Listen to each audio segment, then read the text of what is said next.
when I fine dine with my family, there's 6 of us now. Yeah. I'm spending and dropping at least $600-700 on dinner. Right. Like if we just, hey guys, let's go out, family Friday. You're not playing. Like $600-700. Like, dang, that's expensive. Here we are ordering like big dogs. I'm like, oh boy, these kids, oh my gosh, this is going to cost me at least $1,500. We want to try this and we want to have this and we want to have this. They were just ordering. We don't even know what that is, that says, but it's Nigerian food and we want it. I'm talking about, and these are like high-end restaurants we're going to.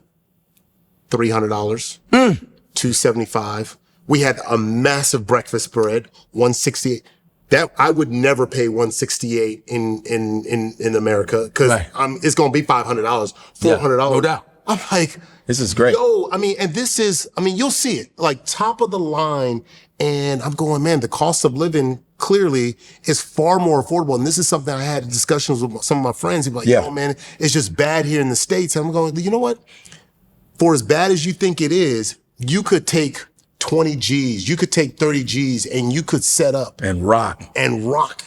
Find a spot in Nigeria. I know it's far-fetched for a lot of people because I don't know anybody there. I can't do it. But it is like when you start thinking about what you can get and the quality, because people think that you associate Africa, you talk about, some of the dining experience or whatever, and they don't associate quality. And at all. That's why I was so intentional, because I wanted my kids to see that, yes, you're going to have your hole in the wall. No just doubt. Like we have our hole in the wall. Yeah, you got your hole in the wall spot. Skid Row. I'm talking about the hole in the wall spot that will give you the best tacos in LA.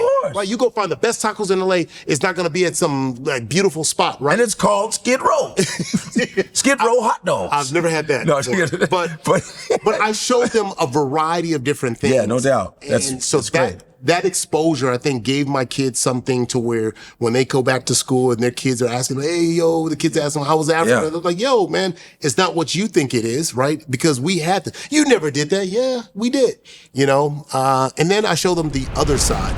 All right, so we're chilling here at Cilantro Botanical Gardens in Abuja, Nigeria. Pretty cool, very nice and serene. We were hoping to see some monkeys, but while we're just chilling, the gentleman asked me, he says, what would you guys like to drink? And we go, pineapple, Sprite, and then he said Chapman, and I'm going, I said, what is that? And this is a Nigerian drink, special drink. It is the best drink I've ever had. This will be a drink that I'm gonna learn how to make, and I'll start making it in America. In fact, I'm gonna just bring it to America and just say, I came up with it my own. You know what I mean? I don't know if I'm gonna get sued by Nigeria.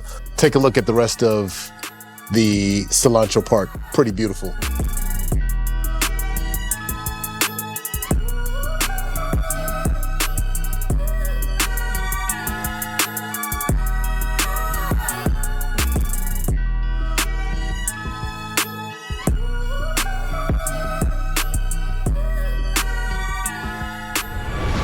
We traveled to Abuja where my cousin, we say uncle because of course. Elder, but he's my cousin, is the chief of staff to the president of Nigeria. That's crazy. To President Tinubu. And so we were, for the first time, had a chance to meet. He's been in on Twitter or X or whatever. People might tag him or me, but they're tagging me and they think I'm him because of the last name. And that's so crazy. It was cool to meet him for the very first time, him and his beautiful wife, Sal. And the first thing he goes, you guys have been, I've been, running behind this name forever because, when I come to America, they go, oh, are you related to the guy from Green Bay? Or are you related to the guy from Ninja Warrior? And I was like, well, shoot, you're all up in my feed. He goes, I'm sorry if anybody is saying anything crazy. So he's in Abuja. Yeah, he lives in Abuja.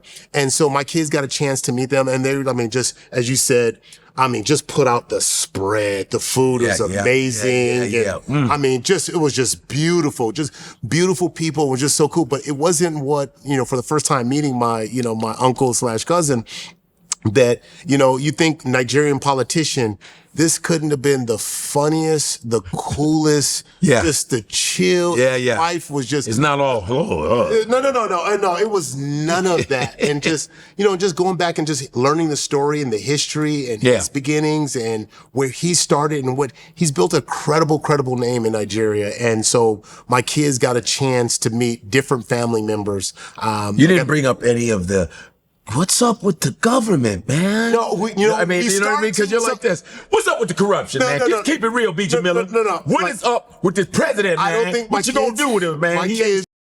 My kids were not ready for that conversation because if I wanted to have that conversation, I could see because it would be Nigerian conversation. It'd have to be on another trip. That's an 8-hour conversation. That is not one. Do you have his number? You of course.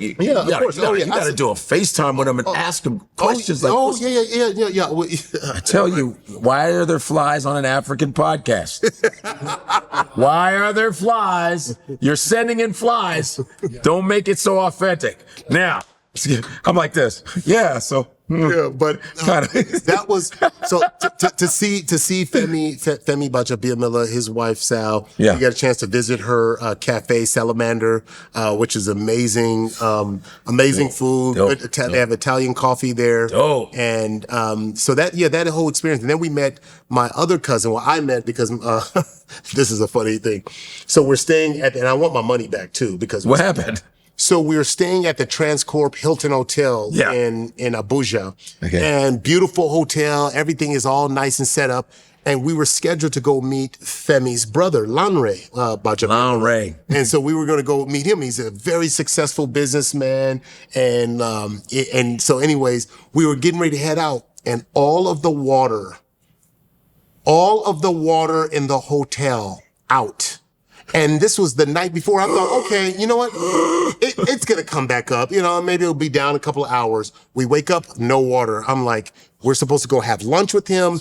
He had all the food made and everything. And I am so sorry. I'm like, we don't have any water. I'm like, my kids ain't used to this. They had to go fill the tank up or something? So this was crazy and I want my money back, Hilton. I need to file for that. Yeah.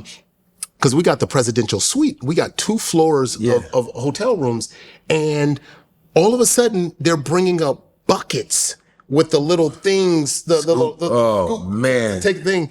And I had a little chuckle because I actually grew up taking baths in the 5 gallon. I go, let's see how my wife and kids are going to handle this one. But I got to give them credit. It's in their blood. They immediately adapted to it. I thought they were like, what are we going to do with the buckets of water? And they were like, okay. Yeah, that was okay. And then my wife turned it into a competition. That's fun. Which is crazy because she's 5'3", I'm 6'6". So she used like this much. So she used like this much. Oh, this is all the water. She used this much of water to take a bath or to do her shower. And then I got there and it was down here. So it was like, you don't know how to conserve water. I thought you were Nigerian. That's just your forehead. I said, I'm a big dude. You know what I mean? Man, yeah, that's cool. But we had no running water, so we couldn't. So I took a shower. I went over to go meet my cousin / uncle.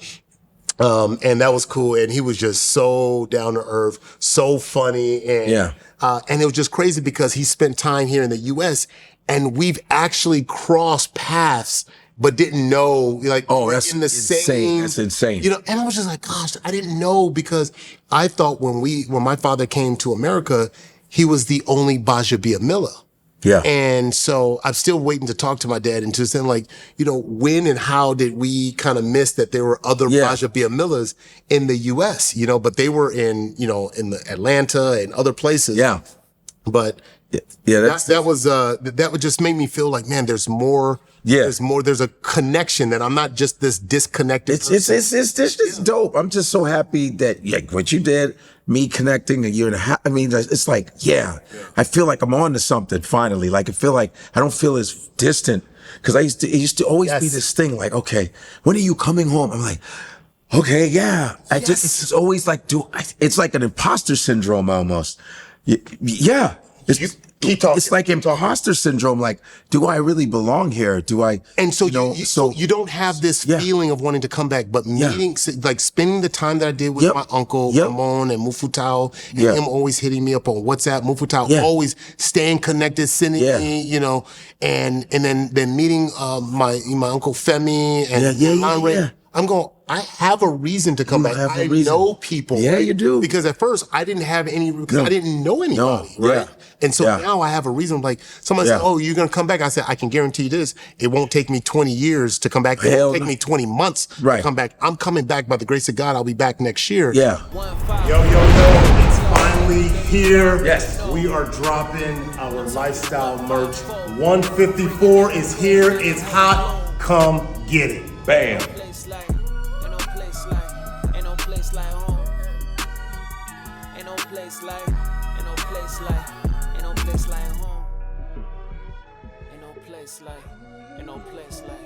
Ain't no place like home.